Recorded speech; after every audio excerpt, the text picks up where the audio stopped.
Everyone, get your binders out. We're going to sing 157. 157. Hopefully there's a binder near you, if it's not right in front of you. Teach me, Lord, to wait. Sometimes we have those doubts. Sometimes we don't know what to decide. Sometimes we just need to wait on the Lord. As Kyle kind of went through, he actually gave us a good kind of setup as to what it is that we need to do with those decisions that we make. Sometimes we do need to go to the Lord first, though. We're going to sing, Teach Me, Lord, to Wait.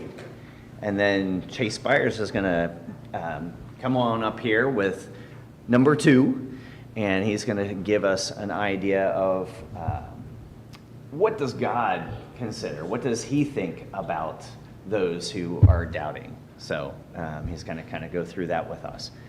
So,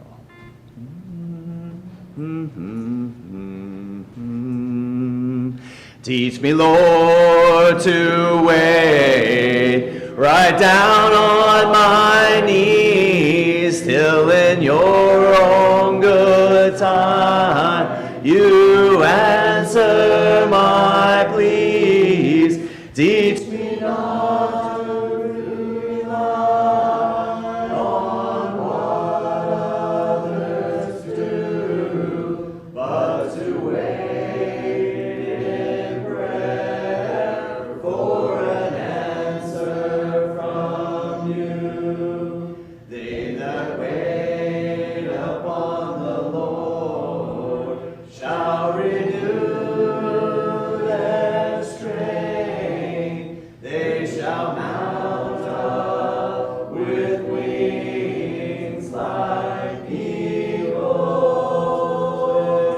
They shall run and not be weary. They shall walk and not faint. Teach me, Lord. Teach me, Lord, to wait. Teach me, Lord, to wait while hearts are aflame. Let me humble my pride and call on your name. Keep my faith renewed, my eyes on thee. Let me be on this earth what you want me to be. They that wait upon the Lord shall renew their strength. They shall mount up with wings like eagles. They shall run and not be weary.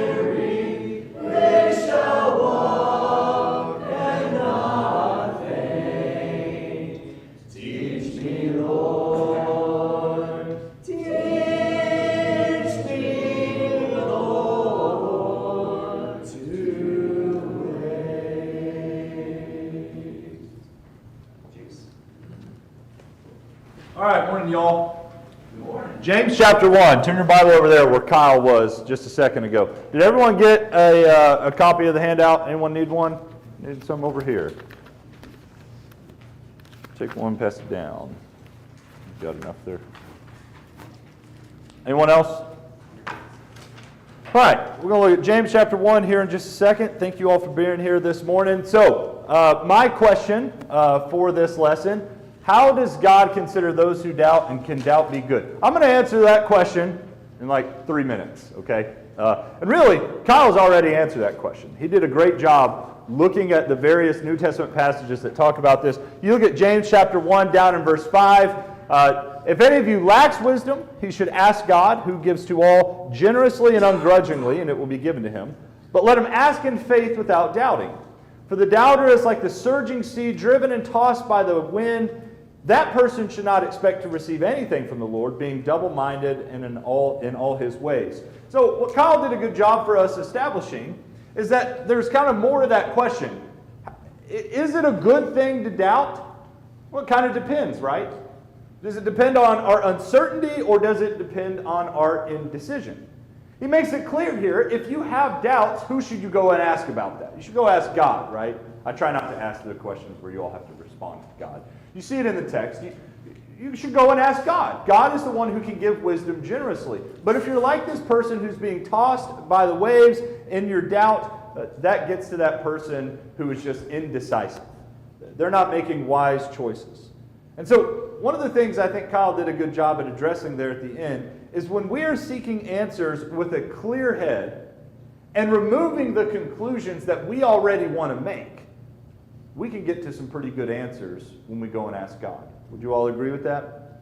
Like, if I go into my doubt already wanting to make some kind of decision to sin or to live some kind of lifestyle, are we really wanting to reason out what God has to say about something? I would say that's really not even indecision. You've made your decision. You've already decided what you want to believe. You're not really wrestling with it. And I cannot tell you how many times my friends, and I'm sure the other older Christians in the audience would agree, that I've talked to who are doubting, how many times I'm across the table talking to them about it, and I can see it in their eyes. You're not doubting. You've already made your decision. You're acting like you're doubting. But really, you just want to go out and do what you want to do. The big thing, and here's what I want you all to write on the outline, I want us to understand that doubt can fuel growth. Doubt can fuel growth, but only if we take it to the right places. To what Kyle was saying at the end there. Not taking it to some obscure TikToker, not taking it to some crazy guy on YouTube, but if we take our doubt to the right places and we seek good answers, it can actually fuel real and good growth inside of us. I want to look at one other New Testament passage. Look over at Matthew chapter 11. Bradley, are you planning on talking about Matthew 11? No? Okay. Good. Look over at Matthew chapter 11. I want to show you one other place that kind of kicks this whole thing off. I want to look at somebody who, at least in my estimation, was asking some questions. He had a little bit of doubt. This is John the Baptizer. Now, somebody tell me, what ends up happening to John the Baptizer? Like after he's preaching and teaching, baptizing Jesus, and Jesus' ministry begins, what ends up happening to John? He's executed. Yeah, but what happens before he's executed? What happens before you can have your head cut off? Taken to prison. Yeah, he's put in prison. You guys remember this? Give me a head nod if you remember John getting put. Why was John put in prison? Anyone know? Anyone remember?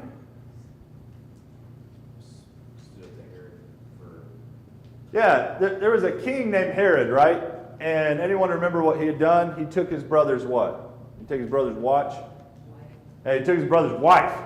He just went off and married her. And John the Baptizer was given an ability to talk to talk to Herod. And he told Herod, you can't do that. You can't just take your brother's wife. Now, how do you think Herod and his now current wife felt about that? They didn't like it, right? They ended up throwing him in jail. And that's kind of where we're picking up at in here in Matthew chapter 11. John is in jail, and in the meantime, Jesus is out there doing a bunch of miracles. He's preaching and teaching, and John doesn't really get to see or witness any of that. He's sitting there in jail, and eventually what's going to happen to him is his head is going to be cut off. Let's go ahead and read what happens here. We'll start over here. Napoleon, can you read verses 1 through 4 for me? When Jesus had finished instructing his 12 disciples, he went on from there to teach and preach in their cities. Now when John heard in prison about the deeds of the Christ, he sent word by his disciples and said to him, "Are you the one who is to come, or shall we look for another?" And Jesus answered them, "Go and tell John what you hear and see. Yeah, and sorry, go ahead and read verse 5 and 6. The blind receive their sight, and the lame walk. Lepers are cleansed, and the deaf hear. And the dead are raised up, and the word of good news preached to them. And blessed is the one who is not offended by me." Okay, John was the forerunner of Jesus. He's sitting in prison. And someone tell me, what question does he ask Jesus? Well, he sends some guys, and what does he ask Jesus?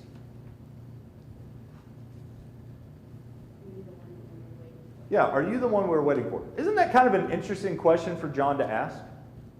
How would John have already known the answer to that? What was his whole experience with Jesus before he got arrested?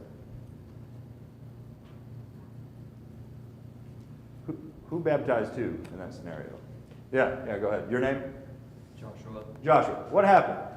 John baptized. Yeah. And what happened? When John baptized Jesus, was it just like the baptism some of us experienced where it's just like we didn't get the tingly feeling and like there was... Not in Jesus' case, right?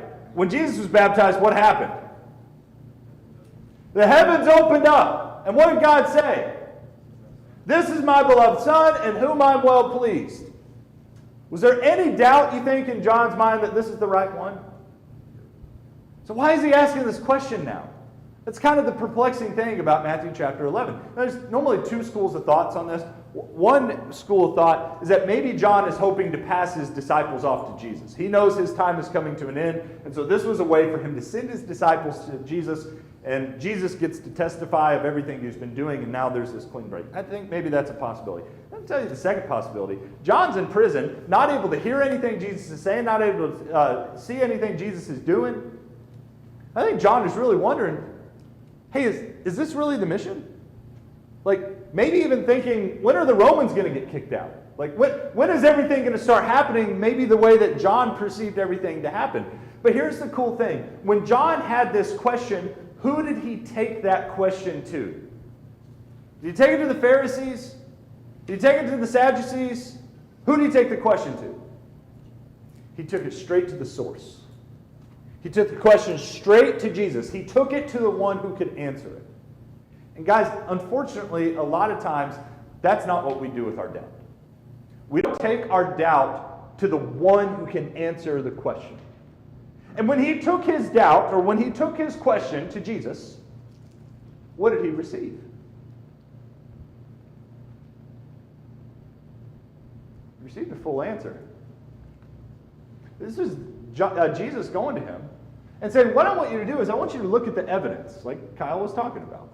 Weigh the evidence. What are you seeing? The lame are able to walk again. The blind are able to see. Look at everything that's going on, John. And so when John took his answer, or took his question to Jesus, he got clear answers. And so did anyone else who had been around. That's the point I'm really trying to rake over the coals in the opening of this. That when we take our questions to the right source, we receive incredible answers. Okay. So here's what we're going to do. You know, there's an entire book of the Bible that addresses the doubts that we might have when we're on the earth. An entire book. Have you all heard of the book of Ecclesiastes before when you learned your Old Testament books of the Bible? You guys remember that? Everyone, there's no wrong answers here. Your answer might be wrong, but it's okay. What do you know about the book of Ecclesiastes? Kind of a book, at least when I was a kid, we avoided. We didn't really talk about it. What do you know about the book of Ecclesiastes?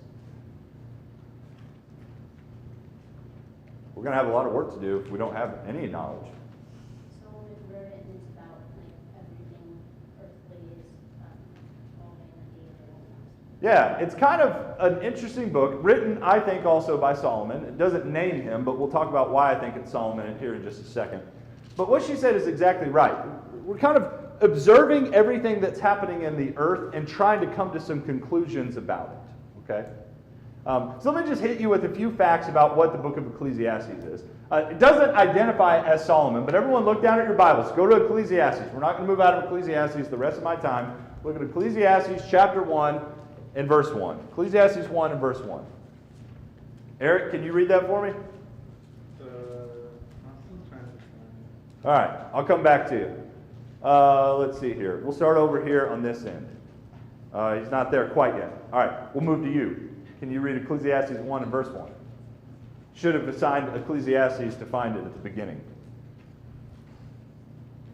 Psalms, Proverbs, then Ecclesiastes. That's how we find it. So Psalms is like the really big book in the Old Testament. Right after it is Proverbs. Then we got Ecclesiastes. We might just move. Who's got Ecclesiastes 1 and verse 1 queued up? All right, you right here. Go. Just verse 1. Yeah, just verse 1. The words of the teacher, son of David, king in Jerusalem. All right. The words of a teacher, son of David, king in Jerusalem. Does that say Solomon? But does it? No, but it does. Why do you say that? Because he's David's son. Yeah, he's kind of David's son. And what does he also become? Yeah, but did David have like grandsons that ended up becoming kings? And sometimes do they refer to themselves as the son of David? Yeah, sometimes. We're going to get into it a little bit more, why this is a really good case can be made that this is likely Solomon. All right, well, we also don't often know what the word Ecclesiastes means. The word just means one who speaks or addresses an assembly of people, like a preacher. So like when a guy stands up here and he's trying to teach or preach, he's sharing some things that he learned from the Word of God. But in this man's case, it's the things he's learned just from living a life under the sun. We'll talk about that phrase more here in just a second. And that's kind of the big question that's being asked. Down in verse 3, everyone look down in chapter 1 and verse 3, he says, what does a person gain for all of his efforts that he labors at under the sun?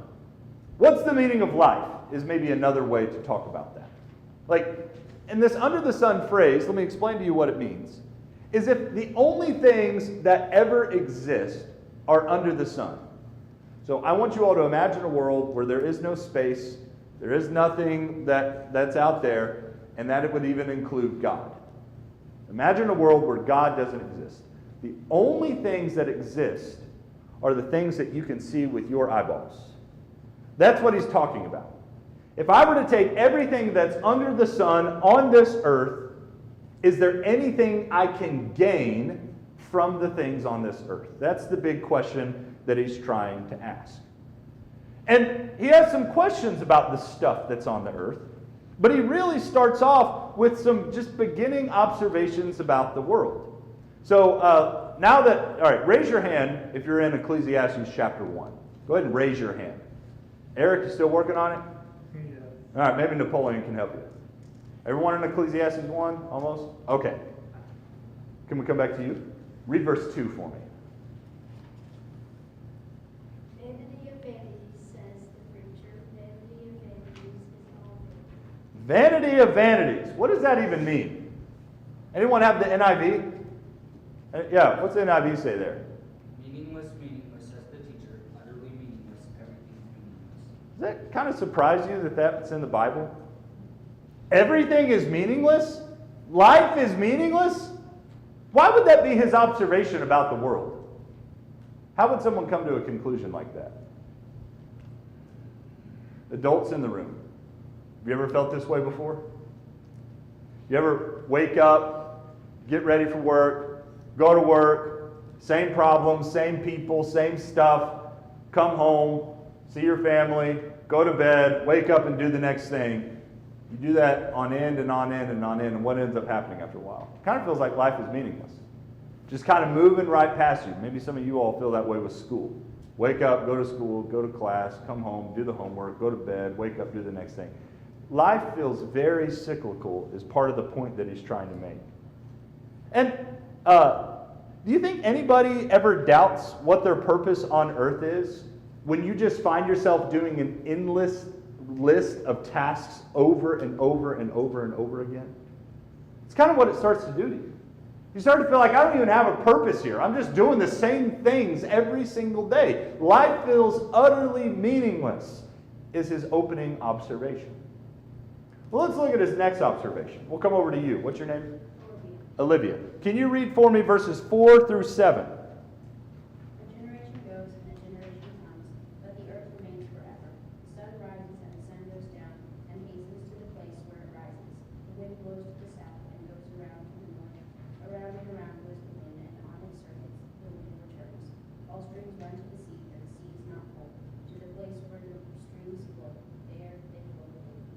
All right, so here's this life is cyclical idea. We talked about verse 3 already. In verse 4, he says that a generation comes and a generation goes, and yet the earth remains forever. It just seems like every generation just comes and goes, but the earth is the only thing that is constant. It's the only thing that is still here. And I think it's an important observation. I think it should humble us. You think in 100 years anyone's going to remember you? And if there's a little bit of you that thinks that maybe in 100 years people will remember you, let me just ask, okay, what's your name? Andrew, what was your great-grandfather's name? Come up with one great-grandfather's name. Can't. Okay. So here, let's just do this. Go ahead and raise your hand if you know at least one great-grandfather's name. Raise your hand. Nice and high. Let me see it. Raise your hand. All right. Keep your hand up if you know a great-great-grandfather. All right. What about a great-great-great-grandfather's name? Okay, everyone's hands went down. I'm a Byers, so my family, I know who my great-great-great-grandfather was. Our families have gone back for generations, especially in the church. But I think when I get to the fourth great-grandfather, I remember his name, but beyond that, I can't go any further. But you know what's even frustrating about that? Did I actually know any of those people? Did I remember anything about them? I never knew them.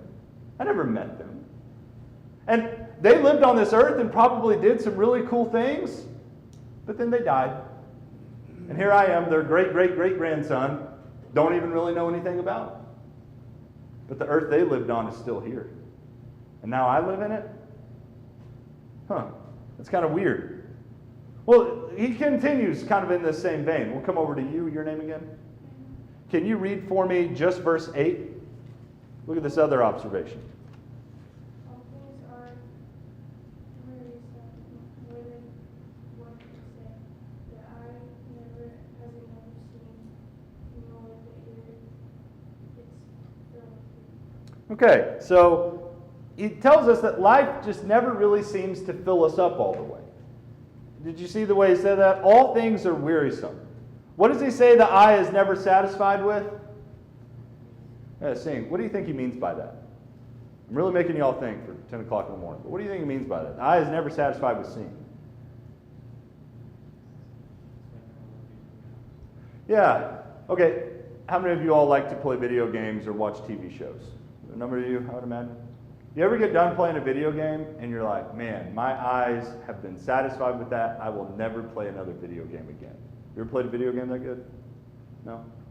Any of you all ever watched a TV show and when you got done with it, you were like, man, that TV show was so good. I'm just ready to never watch TV ever again. Has that ever happened to you? Probably not. Or have you ever heard a song that was so good that you were like, you know what? This is the only song I'm going to listen to the rest of my life. I will never listen to another song because this song was that good. Has that ever happened to us? Because the eye is never satisfied with seeing, and the ears are never satisfied with what they heard. Our life is just constantly trying to find something else to see and something else to hear, and we never seem to be filled up with the amount of stuff that we continue to consume ourselves with. You think that's a depressing conclusion to come to? It's supposed to be. That's what he's trying to get at. All right, well then, maybe if we admit, you know, I'm always going to want to hear new things. I want to see new things. Let's come over to you. Your name? Read verse 9. If I admit that I want to hear stuff that's new, look at what he says. Read 9 and 10, actually. 9 and 10. What has been will be again. What has been done will be done again. There is nothing new under the sun. Is there anything of which one can say, look, this is something new? It was there, it was here already long ago. It was here before our time. So what's he say next? Hey, listen, actually, you're not going to find anything new. You might think you find something new, but life is just the same over and over and over again. And you just take technology, for instance. Like, yes, it's advancing, but the warm feelings and the excited feelings that people get whenever they experience some kind of new invention, people have been experiencing that for ages, ever since the world started. There's nothing new, he says. What are you going to find that's honestly going to blow your mind? And even when you do find something that blows your mind, how are you going to feel about that thing in like 5 years? For some of the adults in the room, Raise your hand if you remember when the first touch smartphone came out. Nah, Eric, you're too young. What did you think about it, Alan? When it came out, honestly, how did you feel about it? Yeah, right? It was like, look at this. It doesn't have buttons. You like press this glass and it does what I say, and I can type and it doesn't make the click clack sound. When you woke up this morning and needed to text somebody, did you have that same feeling, Alan? I had no warm and fuzzy. Yeah, it was gone, right? There's nothing new under the sun. Even when we discover something we think is new, it just kind of becomes old hat to us. And like all of us that drove here this morning, I don't think we think about like 150 years ago, they would have been like, you did what? You didn't have a horse? You just like got in this thing and it just took you there? That's amazing. Even the new things start to fade off because life is cyclical and the earth just continues to pass us by. And then finally, look at verse 11. We'll come back over to you. Can you read verse 11? No one remembers former generations, and even though those yet to come will not be remembered by those who follow them. Who do you think the most famous person in history was? Yeah, okay. Let's go outside of the Bible. Bunch of good Bible kids. Who would be, all right, let me narrow it down. Who would you say is the most famous person in American history? Eric? Yeah, that's what most people would say, George Washington, right? Or Ben Franklin. Yeah, it's kind of crazy to think about. Ben Franklin or George Washington. We all know their names. We learn about them in our history books. But does anyone have any real memory of the kind of person they were? Not that's alive today. We have things that are written down about them, but no one really remembers their person. Even if what they did is recorded in history, the memory of who they were and what they were, it's gone. It's just not there anymore. Because no one that was alive then is alive today. Have you all ever come to conclusions like this before? Have you ever like looked at life and realized, man, it really does sometimes feel like things are meaningless? Well, here's the thing. What did Solomon do with these bleak conclusions? You know what he did? Just like John the Baptizer, he went out and he found answers. Are you going to insert Kyle's lesson again? Whenever he started to doubt and he started to ask questions, he decided he wanted to go out and find the answers. Let me ask you another question. Are people in the world coming to these same conclusions about life? I would say in a large way they are. Might take them a little bit longer. But when most people come to these kinds of conclusions, how do they then say they need to live their lives? Yeah, YOLO, right? I'm just going to live it up. I'm going to do whatever I want because everything is meaningless. I'm not going to be remembered anyways. And if life is just going to pass me by, I might as well do what makes me happy. And if I'm never going to be filled up in this life, then I'm just going to go out and do everything I can to just have fun and have a good time. That's how a lot of people would do what they would do with these conclusions. Well, what if I told you Solomon did a little bit of both? Like he went and looked at the things that were under the sun to figure out if they could give him meaning and if they could fill him up. But then he also looked at God and went to see if God was the answer to these problems. And so in chapter 2, what we have, we'll get to chapter 2 in just a second. What we have essentially is a bunch of what ifs. I call them Solomon's what ifs. But his what ifs were met with reality. What I mean by that is like some of the things we read, Solomon decided he was going to go out and try. Because the big question he's trying to ask is can I find any meaning with any of the stuff that I find here on earth? And so what he does is he goes out and he does a series of tests. Can any of this stuff give me the meaning in my life? Let's just go ahead and read what some of these tests that he did. He had a hypothesis, and now he was going to execute it. Come over to you. Can you read for me chapter 2, verse 1 and 2? Oh, actually, I apologize. Not chapter 2 yet. Chapter 1, 12 through 18. Excuse me. Chapter 1, 12 through 18. I, the preacher, have been king over Israel in Jerusalem, and I applied my heart to seek and to search out wisdom. All that is done under heaven is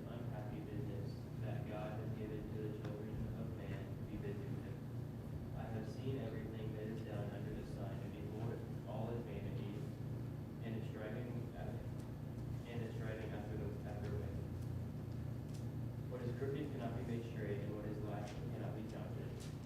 I said in my heart, I have acquired great wisdom, surpassing all who were over Jerusalem before me, and my heart has had great experience of wisdom and knowledge. And I applied my heart to know wisdom and to know madness and folly. I perceive that this is also but striving after wind. For in much wisdom is much vexation, and he who increases in knowledge increases sorrow.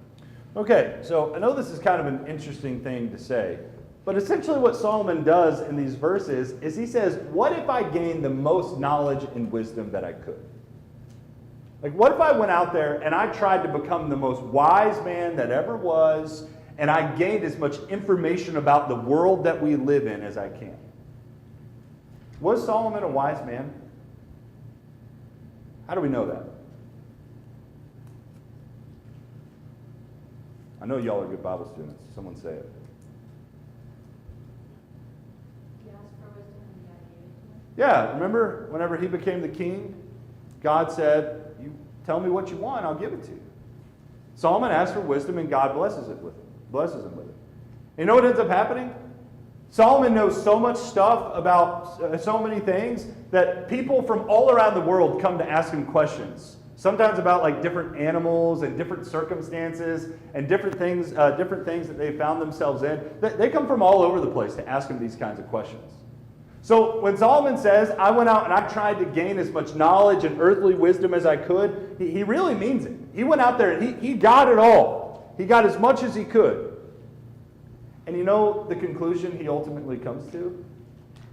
Is that even wisdom itself has limitations. In chapter 2, we'll turn your Bible over to chapter 2 and verse 14. Look over at chapter 2 and verse 14. Right here, your name? Landon, read for me verses 14 through 16. 14 through 16. For the wise can see where they are going, but fools walk in the dark. Yet I saw that the wise and the foolish share the same fate. Both will die. So I said to myself, since I will end up the same as a fool, what is the value of all my wisdom? This is also meaningless.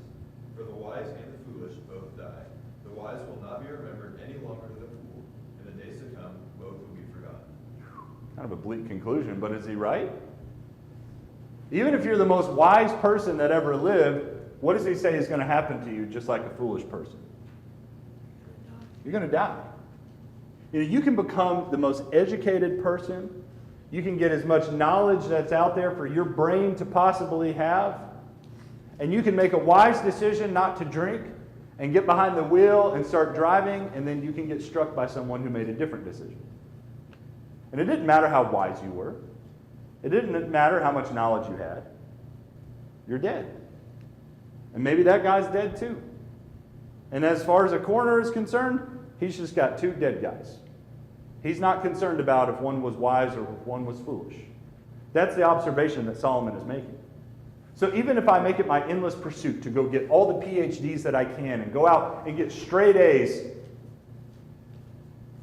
death is inescapable. It's kind of a dark conclusion. Well, let's look at chapter 2 now, because now it starts to get good. Now he starts looking at some other things and trying to figure out, well, as noble as it is to go out there and read a bunch of books and learn a bunch of things, maybe there's some other fun things I can do. And what's your name? Lucy. Read chapter 2, 1 and 2 for me. Chapter 2, 1 and 2. I said in my heart, come now, I will test you with pleasure, enjoy yourself. But behold, this also is vanity. I said of laughter, it is mad and of pleasure. What use is it? All right, so this kind of second what if is, well, what if I just laughed and had fun all the time? So imagine you drop out of school, right? Like no more, like you're not going to school Monday. You're out of school. And you're just given an endless budget to just go hang out with your friends and do what you want. You have fun, have a good time, laugh all the time. Does that sound pretty good? But you know what Solomon is ultimately going to conclude? That he even gets tired of that.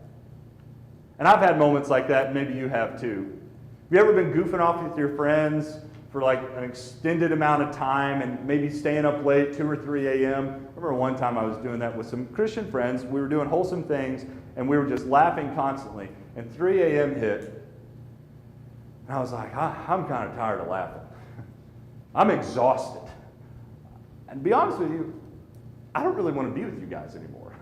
I want to go home. I want to be by myself. I want to sleep and just kind of take some time to myself. Even laughter and fun, he says, even that grows tiring. You can go to an amusement park all day, and I promise you at some point you're going to go, I think I want to go home. I think I'm tired. I think I'm tired of laughing and having a good time. He says that wasn't going to be what filled him up. All right, well, let's look at the next one. Can you read verse 3 for me? I searched with my heart how to cheer, my body with wine, my heart still guided me with wisdom, and how to hold on fully, till I might see what was good for the children of man, to do under heaven during the few days of their life. Okay, what was the hypothesis now? What did he try to go to try and see if he could be filled up with it and enjoy it? What was it? It was what? Do people ever do that? Do they ever go to alcohol thinking that maybe it's going to make them have fun and fill them up and give them some kind of relief? Or am I crazy? Solomon tried it. And I recognize he could be talking about just being more like a wine connoisseur, where like he collected a bunch of like fancy wine. But regardless, you see the point here, right? But he went to this, which is very common even today. And his conclusion ultimately is going to be, no, that didn't do it for me. Let's look at verses 4 through 6. We'll come over to you. What's your name? Jenna. Jenna, can you read 4 through 6? I made big works, but I built houses and planted vineyards for myself. I made myself gardens and parks and planted in all those kinds of fruit trees. I made myself pools for which to water the forests of growing trees. How would you all summarize these 3 verses? What does he go to next? What's his next test? What's he trying to find out if it will fill him up? What word would you use to summarize those 3 things? Those things. Accomplishment. Yeah, accomplishments is a great word. Yeah, accomplishments. I was thinking just work in general. Do people ever do that, by the way? They ever go to work hoping that it's going to fill them up and give them some kind of eternal purpose and give them drive and give them something that they've been looking for? People do that, you think? And you look at the accomplishments and the work that he did, it's stuff that I can't even imagine. Like, this guy said he built a park. Says he also built gardens, planted every kind of fruit tree in them. He made reservoirs. The guy made ponds and lakes. He did all of these things. How impressive would that have been? Go ahead and jump your Bibles over to chapter 2 and verse 18. And someone, no, we'll just come back over here. What's your name, sweetie? Can you just read chapter 2, verse 18? Look at what he says. I hated all my toil and which toil under the sun, saying that I must submit to the man who will come after me. And read verse 19 as well. And who knows whether he will be wise or a fool? Yet he will be master of all for which I toiled and used my wisdom under the sun. All right, so he says, okay, all that stuff I built, what is a real life possibility that could happen after he dies? It goes to someone else, and that someone else could be a what? They could be a fool. And all the work I did and all the stuff I accomplished, after I die, it goes to a fool and it just crumbles. By the way, does that happen to Solomon? Who was Solomon's son that became the next king? Starts with an R. Rehoboam was. You remember how we talk about the united kingdom and the divided kingdom? Who did the divided kingdom start with? It started with Rehoboam. The very thing that Solomon is describing that he fears is exactly what ends up happening. He leaves all his work to his son, the one that comes after him, and his son doesn't have the same appreciation for it. And so it can't be work that I have to put all of my effort and energy into. All right, well, maybe if it's not work, let's look at the fruit of work. Turn back over to 2, and we'll come over to you. Eric, can you read now? I'm going to come back to you. Napoleon, can you read for me? What was it? Look at chapter 2, Okay. and all I want you to read is verse 7 and 8. I brought slaves, flourishing groves. I bought slaves, both men and women, and other work. born into my household. I also owned large herds of flocks, more than any king who had lived in Jerusalem before me. All right, and just read a little bit of verse 8. I collected great sums of silver and gold, the sure many kings' provinces. Okay, that's good. Thank you. All right, so what if I got rich? What if I got as much money as I could? He says, I even had these slaves in my house, and they were having slaves born to them. I amassed more than all of the kings that were before me. And that's another good hint that this was Solomon. One of the things it says about the gold that Solomon had is that he started turning them into shields and started hanging them up on the walls. That's how much gold he had. What if I just get super rich? Do people think that way? If I get as much money as I can, maybe that will give me the purpose. Maybe that will fill me up the way that I've been looking to be filled up. Well, ultimately, I don't have time to get into it. But in chapter 5, Solomon revisits this. And he says, the rich and the poor, just like the wise and the fool, what happens to them both? They're both going to die. Does Jesus have a parable about that, by the way? Parable of the rich man and who? And my favorite part of that parable is Jesus is like, there's this rich man, and he did this thing, and he had all this stuff, and then there was Lazarus, this poor man, just kind of sat outside, and he's kind of a pitiful guy. And then the text goes, and they both died. No fanfare for either of them.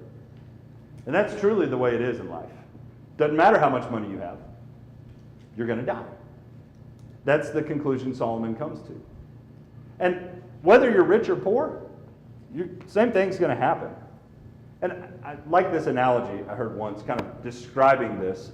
There was a grandfather and a grandson who used to play Monopoly all the time. Y'all ever played Monopoly before? Where you're supposed to gain the most money and bankrupt the other person, and it's an 8-hour game and it takes all day, and no one's happy by the end of it. But the grandfather and grandson used to play this game together all the time. And the grandfather would always beat the grandson. I mean, just consistently. He would just always beat him, always beat him. And finally, one day, the grandson beat the grandfather.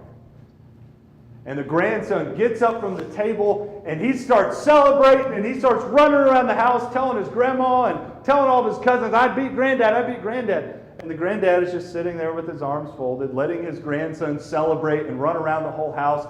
And his grandson comes back into the room and sits down, and the grandfather goes, okay, put it all back in the box. That was it. He had his little celebration over everything he had accomplished. At the end of the day, it went all right back into the box. That's one of the conclusions Solomon is making. If I get as much as I can, it all goes back into the box. So getting rich can't be what it is.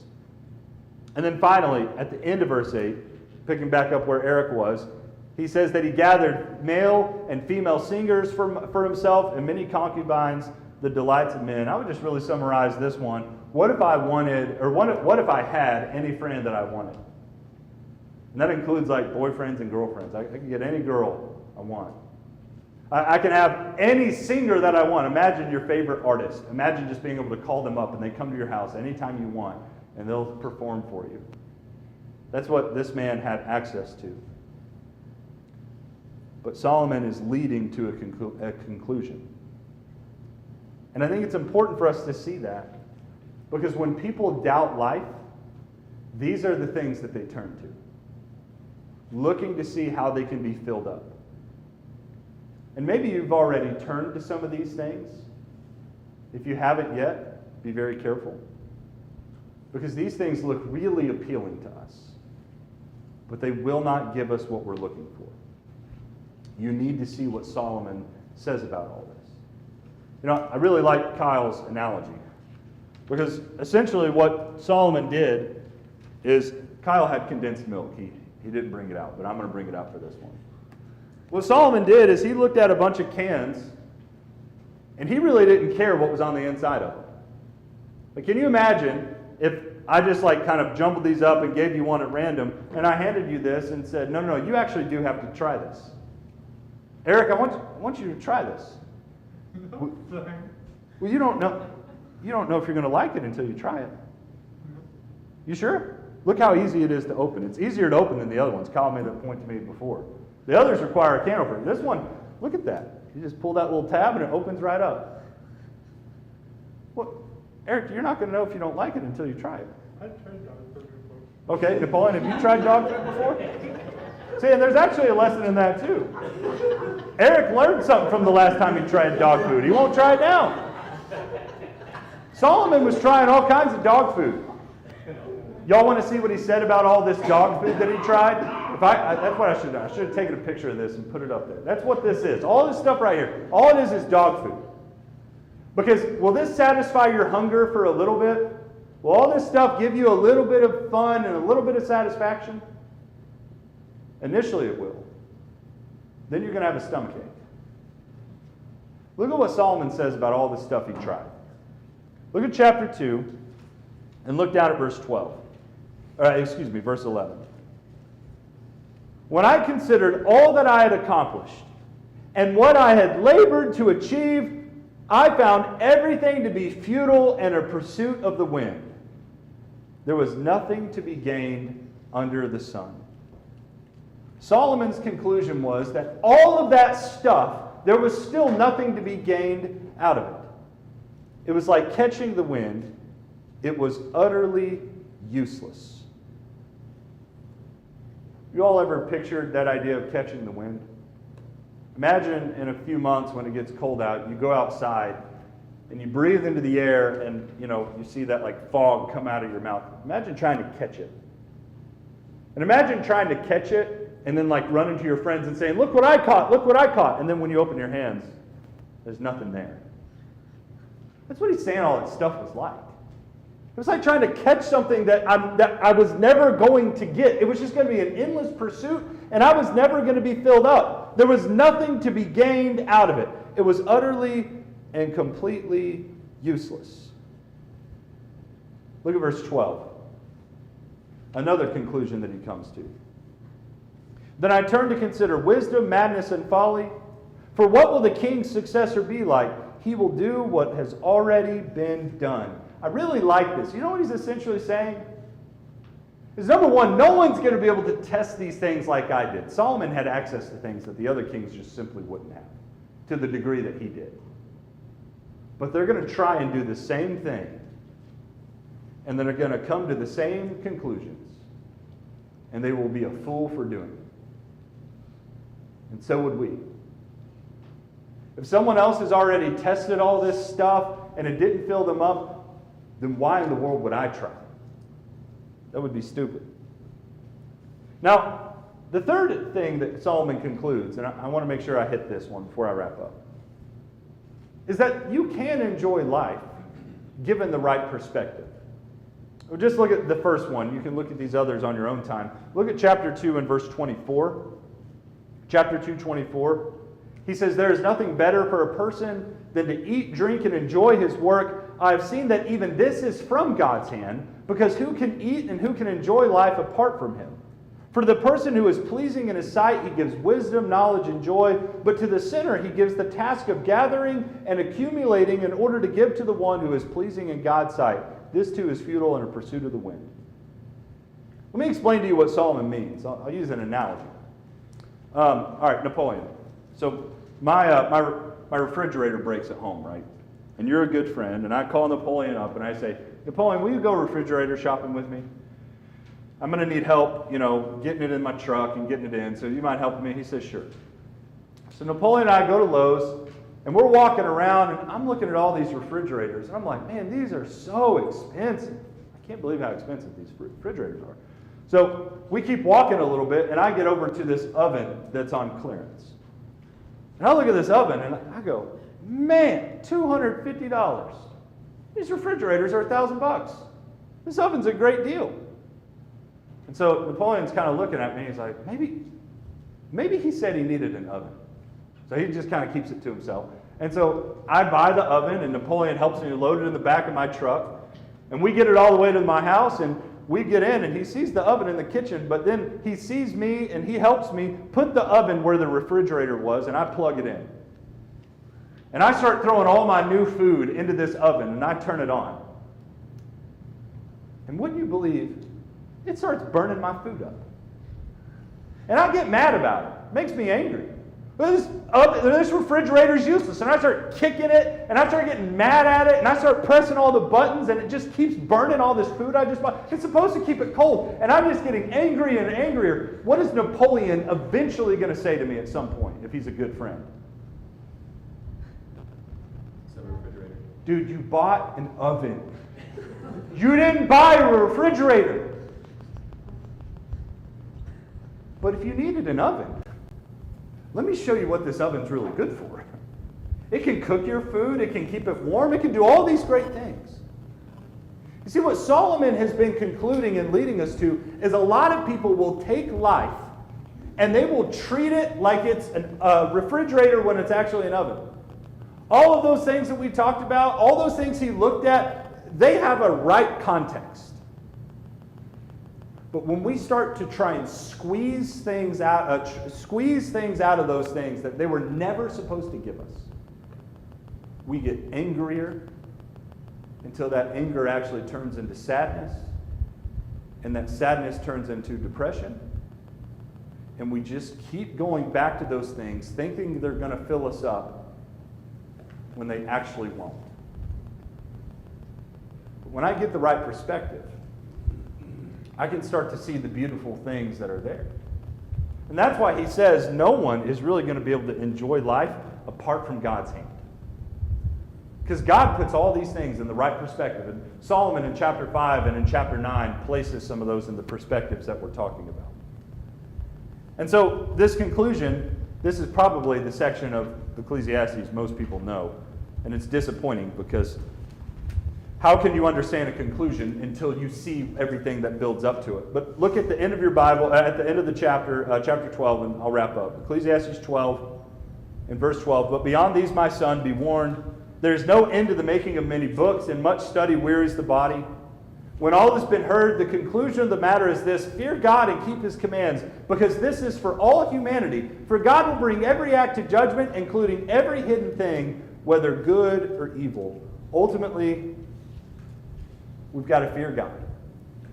And people are going to go to all kinds of books, he says in verse 12, to try and find the meaning of life. They're going to take their doubts to all of these different places. But he says, if you're willing to take your doubts and you're willing to fear God and keep his commandments, everything's going to be fine.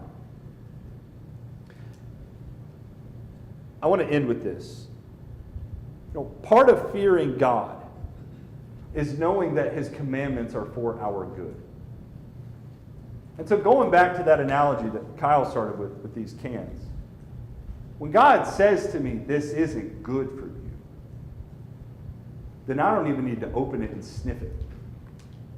I don't even need to go around it. In fact, whenever I run across it, I can take it and I can throw it far from me. And it's not because I'm not curious. Maybe I'm a little curious. But it's because I know ultimately God's commands are for my good. And any doubt or any questions I have, if I just rely on what he says, it's all going to work out.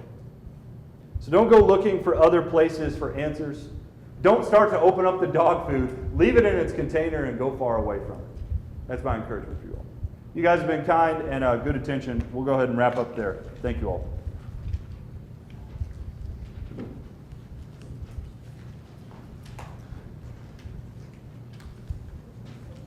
We can take 5 minutes or so, after all that good stuff. 5 minutes.